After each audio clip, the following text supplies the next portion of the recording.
ஊர்லேருந்து வரும்போது கறி எடுத்துகிட்டு வந்துட்டேன்னு சொல்லியிருப்பேன். அந்த கறி எதுக்காகன்னு கேட்டிங்கன்னா, இந்த ப்ராடக்ட்டுக்காக தான். இது வந்து 800, 900லலாம் இருக்குது. நான் வந்து வெயிட் பண்ணி ஆஃபர் டைமில் தான் வாங்கினேன். இது வந்து 569க்கு நான் வாங்கியிருக்கேன். இந்த ப்ராடக்ட் எல்லாமே வாங்குறது பிரச்சனை இல்லை. டெலிவரி ஆகிறது ஒரு பெரிய பஞ்சாயத்தாக இருக்குது. அந்த பஞ்சாயத்தெல்லாம் தாண்டி ப்ராடக்ட் கைக்கு வந்ததுக்கப்புறம் அந்த பாக்ஸ்லேருந்து எடுக்கிறது அதை விட பெரிய போராட்டமாக இருக்குது. இது என்னன்னு பார்த்தீங்கன்னா, இந்த கிரில்லோட இருக்கு இல்லைங்களா, அதுதான். இது சூட்கேஸ் மாதிரியான டைப்பு. ஸோ அது வந்து 569க்கு வாங்கியிருக்கேன். இது சூப்பராக இருந்தது பார்க்கவே. இன்னும் எதுவுமே ட்ரை பண்ணி பார்க்கல. ஜஸ்ட் வாங்கி ஸ்டோர் எடுத்து வச்சுருக்கேன். ஒன்ஸ் தான் ட்ரை பண்ணி பார்க்கணும். ட்ரை பண்ணி பார்க்கும்போது சொல்கிறேன். ஓப்பன் பண்ணிங்க அப்படின்னா இந்த மாதிரி ஸ்டாண்ட் இருக்குது அடியில்.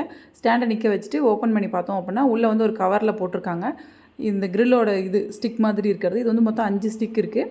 அதுக்கப்புறம் கிரில்லு ரேக் மாதிரி ஒரு ரேக்கும் இருக்குது. அது உள்ளே இருக்குது. அதை எடுத்து நம்ம மேலே செட் பண்ணிவிட்டு அடியில் கறி போட்டு ஃபில் பண்ணுற மாதிரி இருக்கும். இதில் வந்து 5 இருக்குது. 5மே வுட்டனில் தான் இருக்குது.